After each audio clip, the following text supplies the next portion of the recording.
Each step I take, my Savior goes before me, and with his loving hands he leads the way. And with each breath I whisper, I adore thee. Oh, what joy to walk with him each day.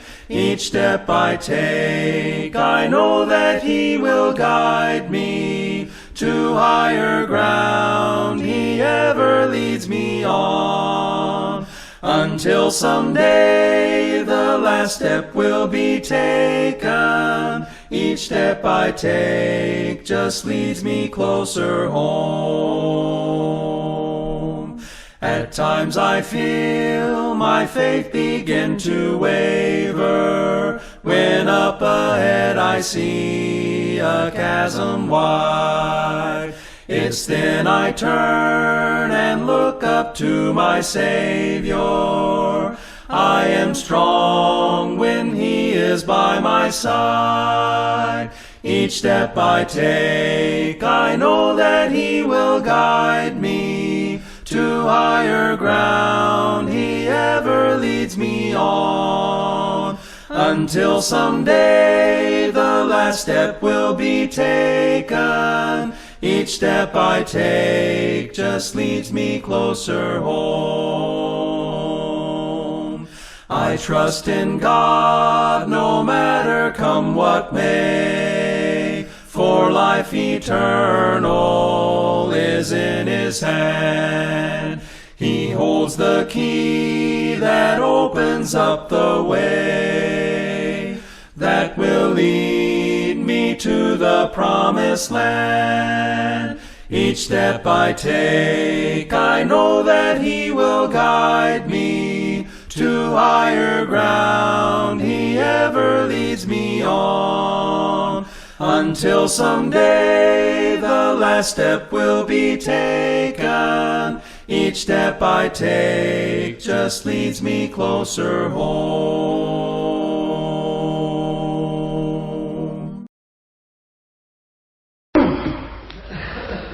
Now, last week we looked at David's anointing as king over Judah, and we looked, you remember, at his friendly approach to the city of Jabesh-Gilead. I also pointed out to you, you may recall, some of the reasons for the very close relationship between Jabesh-Gilead and the tribe of Benjamin, that is Saul's own tribe, and why the city of Jabesh was loyal to Saul.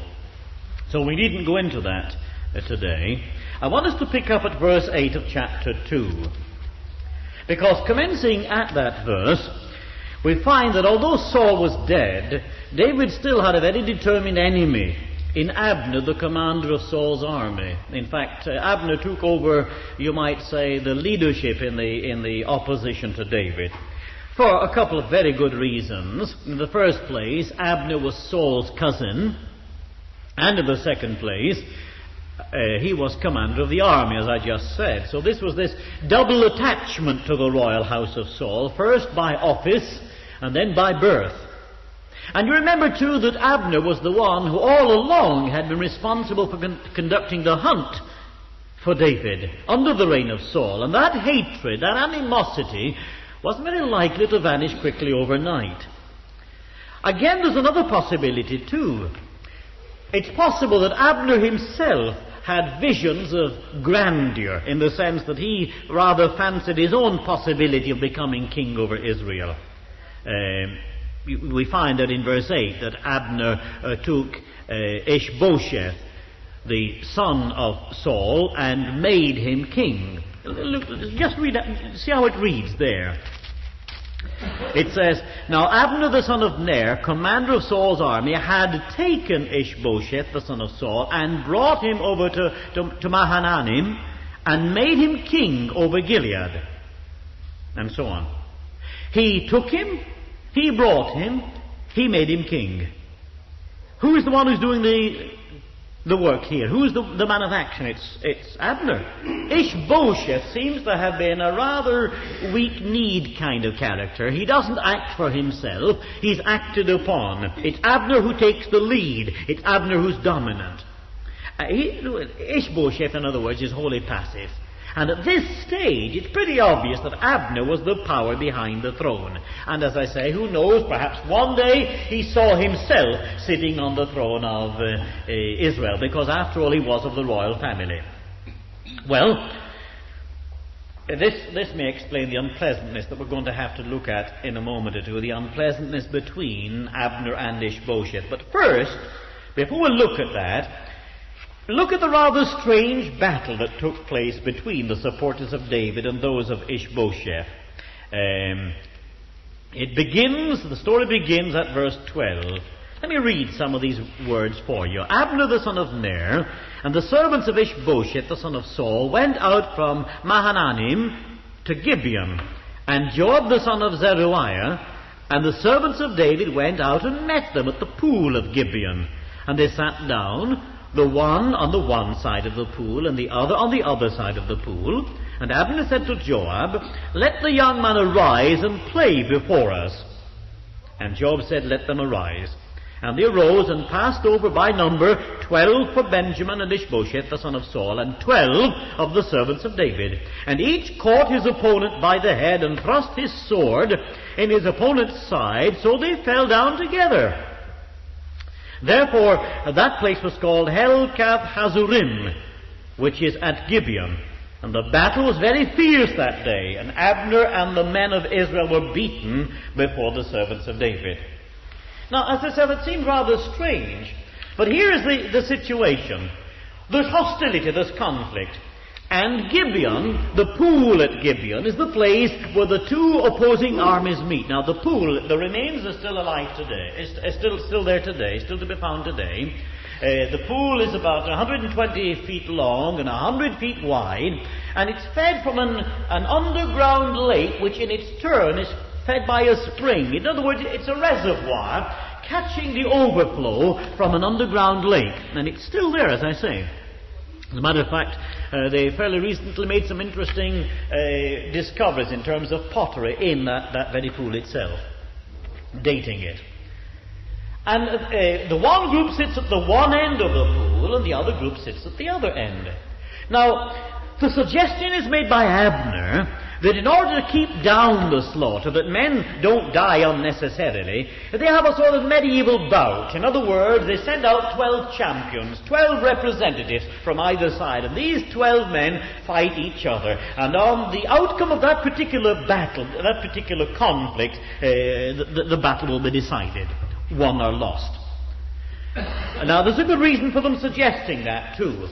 Obviously, to slaughter one another, since they were, after all, tribes, blood brothers, wasn't a very wise thing to do. Again, to weaken their forces in view of the Philistine presence in the land wasn't very wise either. And again, they'd already suffered terrible losses, with practically the defeat of the whole army of Israel in that great battle with the Philistines in the plain of Jezreel. And so this idea of a group of champions selected from either side, 12 men from either side, was put forward. But this particular joust decided nothing. As you've already heard, the men only managed to kill each other. So instead of a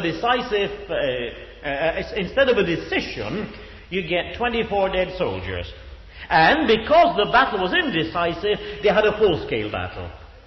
Well, I'm saying full scale. Maybe the numbers are not particularly great when you think of that in terms of the dead. By the time it was over, only 19 of David's men had been killed, and for some unexplained reason, 360 of Ishbosheth's men had died. At all events, it meant that Abner's men were defeated, and Abner turned and fled. Now, at that point, Asahel, one of the brothers of Joab, takes up the pursuit. Now, Joab had two other brothers there in the army. And by the way, Joab, the commander of David's army, was actually the son of David's sister Zeruiah. So just as Abner had been the cousin of King Saul, this is David's nephew who's in charge of his army. And he has two other younger brothers. Now the younger of them is called Asahel, and he's noted for his athleticism. He's fleet of foot, the scriptures tell us, and seeing Abner fleeing, he determines to follow him, to pursue him, and to capture him. He realizes, you see, how important Abner is going to be to the cause of Ishbosheth. He realizes to what a decisive blow will be struck against the cause of Ishbosheth if Abner is captured, or perhaps even killed, who knows, and so he chases after him. Well, he must have been fleet of foot because he managed to overtake Abner, the older man. And obviously, when it came to fighting, Asahel was no match for the well-seasoned campaigner, the commander of the army, Abner. Abner must have been something of a personality, a very strong personality, as we're going to see shortly. And he was an experienced man, and he had no wish to kill the younger Asahel. He tells him, look, don't bother with me. Go and pick on go and pick on somebody who's more of a match for you. I don't want to kill you. Go, turn back. Go and fight somebody who's more in your league. This is really virtually what he said. But the young man persists. Now, I don't believe that Abner really wanted to kill Asahel at that time, because the Bible tells us that Abner took and struck him with the butt of his spear. Now, the butt of his spear. If he'd really wanted to kill him, he would have used the really sharp end. As a matter of fact, I'm saying that the butt of his spear, that in itself wasn't too blunt, because it was the practice to sharpen the butt of the spear, or at least to put some kind of a point on it, so they could stick it in the ground by their tent, at the entrance to their tent. So when they rushed out of the tent, they just simply had to grab their spear, and they were ready for action. So the spear was normally kept stuck in the ground, and the butt therefore had something of a point on it. But nevertheless, Abner really doesn't want to kill the young man, and he hits him in the abdomen with the butt of the spear, but either the spear was sharper than Abner had reckoned, or the blow was stronger than he'd reckoned. It simply went through the young man, and it killed him anyway. And that's where Asahel died, the youngest brother of Joab. Now, Abner continued the pursuit, but then the rest of David's men came up, led by Joab and Abishai, the other brother. And the rest of the men stay with the dead youth. But Joab and Abishai continue the chase after the fleeing Abner, and eventually they overtake him. But by that time, he's managed to get some of the Benjaminites behind him. His own men are scattered in confusion. But he's got the Benjaminites behind him, and in a strong position on the top of a hill, as verse 25 tells you. And there Abner resorts to diplomacy. He says in verse 26, "Shall the sword devour forever? Are we going to keep on the fight like this? Don't you know what's going to happen if we continue to destroy each other? Do you not know that the end will be bitter? How long will it be before you bid your people turn from the pursuit of their brethren?" Now, you can see what he's doing. He's suggesting that continued civil war can only have disastrous effects for the whole nation. And he urges that the fighting stop. Now, the meaning of verse 27, that's Joab's reply, is open to discussion. Excuse me. Joab says, "As God lives, if you had not spoken, surely the men would have given up the pursuit of their brethren in the morning." You can take that in either of two ways.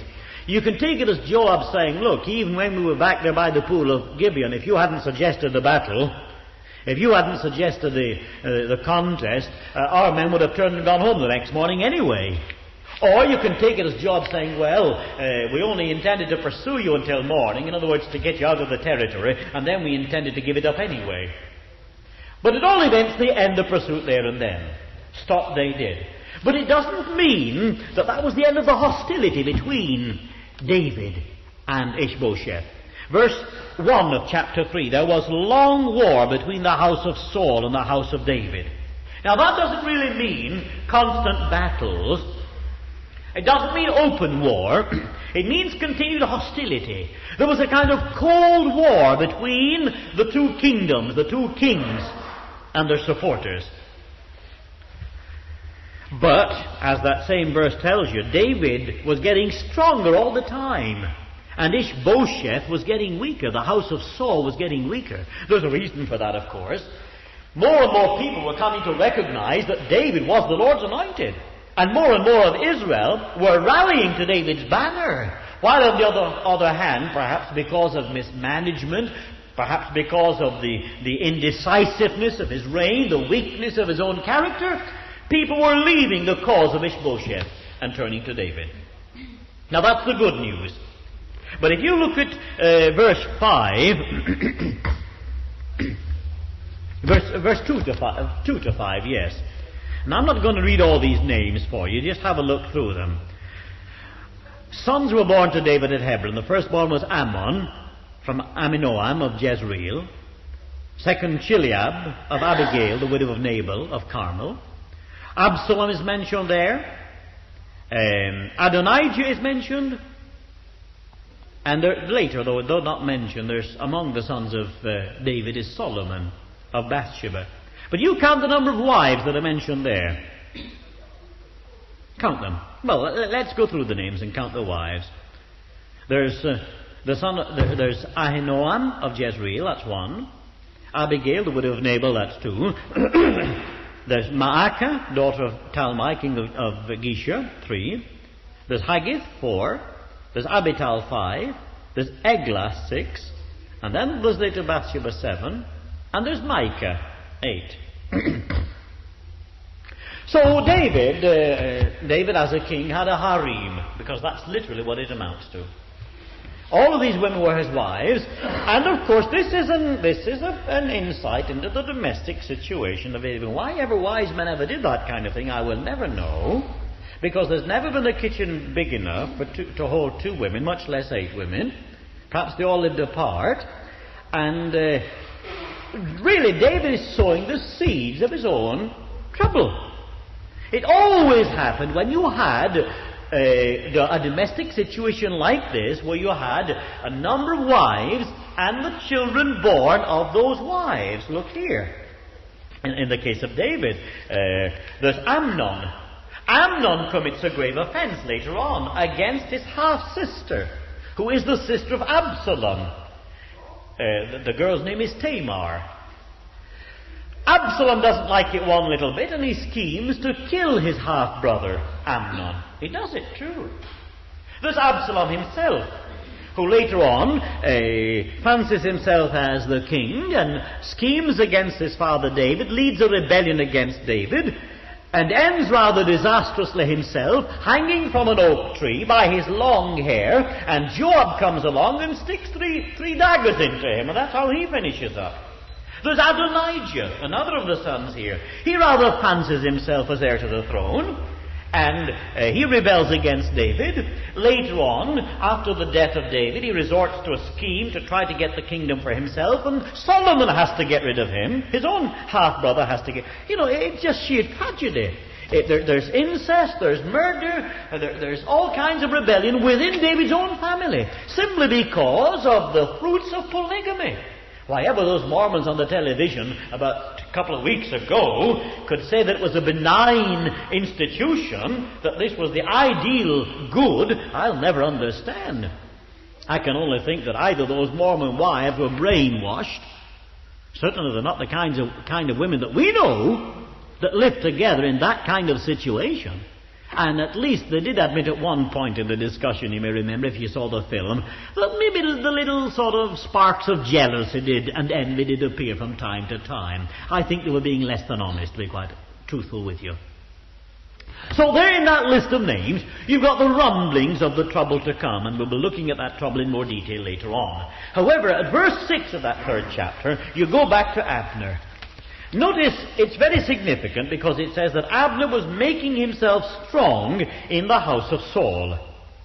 Now just how strong is seen from what he did, and it was what he did that caused the breach between himself and Ishbosheth, the king of Israel.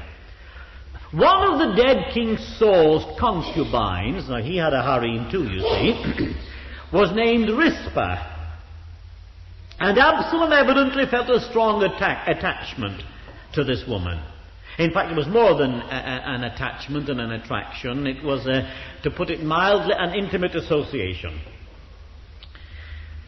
Maybe it was just a love story, pure and simple.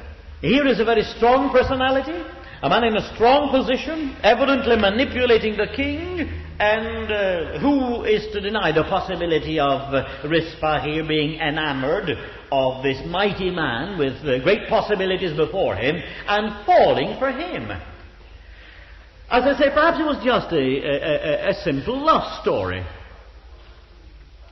But you've got to remember there were certain strict conventions even in those days. And, for example, in the East, when a king died, his harem was always taken over by his successor and added to his own. And when a man took a woman from the king's harem, he was actually laying claim to be a successor to the throne.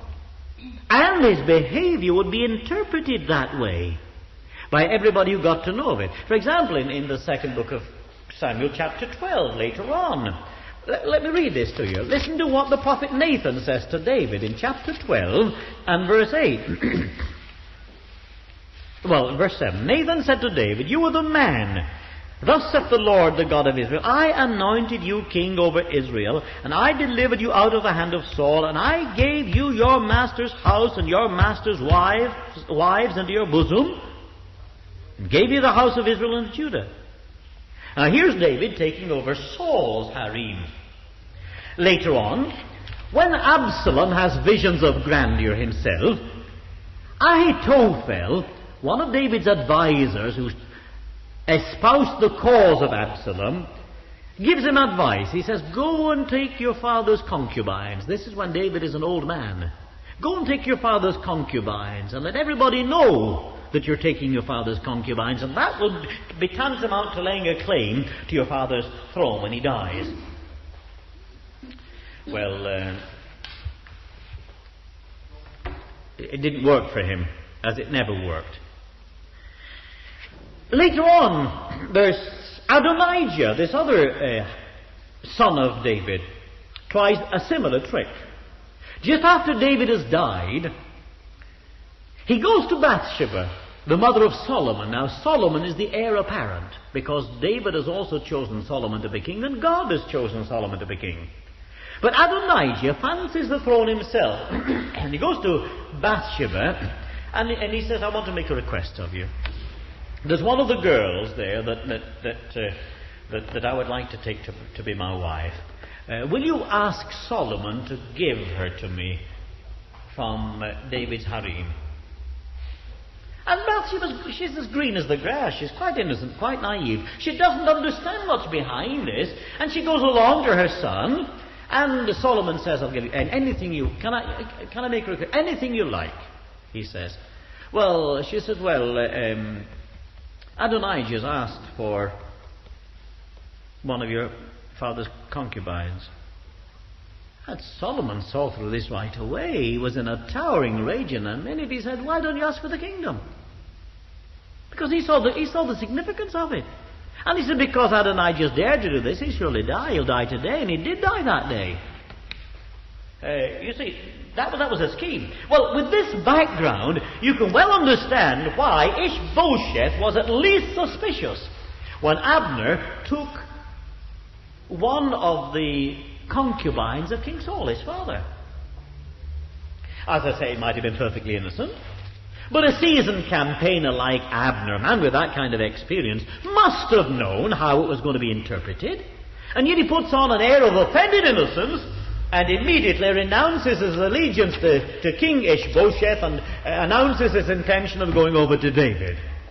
By the way, if you read verse 10 of that third chapter, you might get the impression that Abner had at least been toying with this idea for some time. He says, "To transfer the kingdom from the house of Saul and set up the throne of David over Israel and over Judah from Dan to Beersheba. That's what I'm going to do." I suspect that for some time he'd seen the decline of Ishbosheth's fortunes, and he'd seen the rise and the strength of David. And verse 11 lets you see just how weak Ishbosheth was. Had he been a stronger ruler, Abner wouldn't have escaped with his life. Abner would have been treated the way that these other usurpers were treated later on, when they did the same thing. But Ishbosheth wasn't that kind of man. He could not answer Abner because he feared him, the Bible tells you. So Abner got away with it on that occasion. Now the next move that he made was to make peace with David. Now remember what I said once before.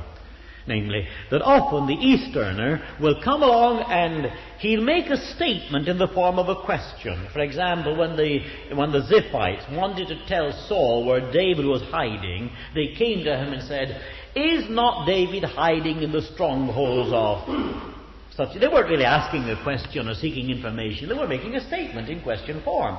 So Abner says to David, or sends a message, "Whose is the land?" He's literally saying, the land is yours. I recognize your claim to the land. I recognize your position. But he wants to make his own position sure. And he promises to support David and to bring his very considerable influence to bear in uniting the nation under David, on condition that David makes a pact with him. Now, Abner realizes that David has reason enough to want to put him to death. But he doesn't want to risk that. He says, "I'll throw my weight behind you and your claims on condition that you make a covenant with me, that my position is secure." And David agrees, but David has his own condition. He demands that Abner go to Ishbosheth and demand that Michal, his first wife, be given back to him. Now you remember what had happened. After David had become a fugitive, Saul had taken Michal, his daughter, and given her to somebody else. And David had never forgotten that, and he'd never forgiven it. David had never reconciled himself to the loss of Michal, his wife. David had never divorced Michal. He'd not gone through any kind of procedure. Because, according to Deuteronomy 24, verse 4, if David had agreed to a divorce between himself and Michal, he could never have taken her back again. Because the law of Israel said that a man had the right to divorce his wife, but once divorced, the two could never remarry. So evidently David had never divorced this woman, and that's why he felt free at this time to take her back again. And of course there's a couple of very good reasons why he behaves like this, quite apart from any lingering affection or love that he still has for Michal. He realizes that he's now going to show Israel that he's in a position to insist on his rights.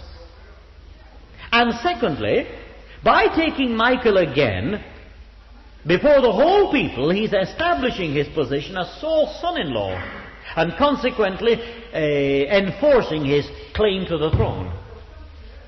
Now, I can't help feeling sorry for the poor fellow to whom Michal had been given as wife. Of course, the fact is that she'd never really been his wife. She had belonged to David. But if you read that story, you'll discover that there does seem to have been a very genuine affection on the part of her husband for this woman.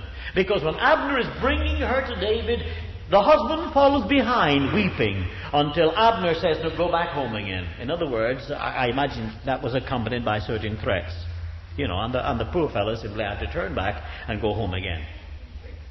Now, having brought Michal back to David in that way, and having shown his own genuineness, Abner begins to keep the other part of the deal. He begins to go to work to persuade the men of Israel and the men of Benjamin to give their support to David's cause. And you find this in verses 17 and 19 of that 3rd chapter. He first of all talks to the men of Israel, then he talks to the men of Benjamin. And then he comes to Hebron with a delegation from the tribes. He brings 20 men along with him, and he leaves those 20 men there with a view to discussing terms and conditions and the situation with David, while he goes off in order to bring the whole of the tribes together to form a covenant with David to make David king over the whole 12 tribes. Everything seems to be working out well. And there's no doubt that David was pleased with Abner's work. But there's one man who's not pleased, and I won't give you very many guesses. One man who has an abiding hatred for Abner. Well, of course, it's Joab. Joab, the commander of David's army, has been away on a military campaign that's proved very successful. He comes back laden with spoil of victory. He learns what's gone on between Abner and David, and he speaks rather roughly to David. He protests sternly that you can't believe this man, you can't trust him. He's not to be trusted. Of course, Joab has his own reasons for feeling like this, quite apart from the desire for revenge for the death of his brother Ahithophel, or what's his name? Ahithophel? Get his name again. His name's escaped me. What's the man's name?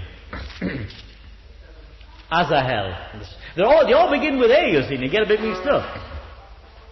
Because of the death of Asahel, Joab hates Abner. And, of course, he's not unmindful of the fact that Abner has been the commander of the army on the other side, and he's rather jealous for his own position as commander of David's army. So without telling David, once he leaves the presence of the king, Joab sends a message to Abner, calling him back somewhere near Hebron. Now, Abner's all unsuspecting. Possibly, although the message is not given to us, possibly Joab gave the impression that he had a message to deliver to him from the king. And so Abner comes back, and Joab takes him aside very quietly and sticks him through the abdomen and kills him. So, they were pretty crude and rough days in those days. The pretense of friendship, and yet a murder. Now, of course, I suppose that Joab's excuse would be that he was avenging the death of his brother Asahel. And Hebron was one of the cities of refuge. So it meant that Joab could not be touched by the avenger of blood without a trial. You know what happened in those days? If you killed a relative, then unless you fled to a city of refuge, the avenger of blood, the goel is the Hebrew word, had the right to overtake you and kill you. But if you got inside a city of refuge, you were safe. You could not be harmed without a trial, where your innocence or your let's say, your guiltlessness could be brought to light. However, Abner is buried at Hebron. It's not his hometown. His home was at Gibeah of Saul, where Saul had his house. But remember that Gibeah is under the control of Ishbosheth. And they wouldn't want to have too much to do with Ishbosheth at this stage. And so David arranges to bury Abner there at Hebron.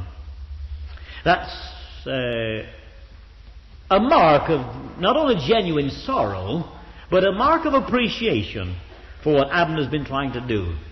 And although David cannot punish Joab for what has taken place, there is a curse pronounced upon the family of Joab, and you can find that there in, chapter 3.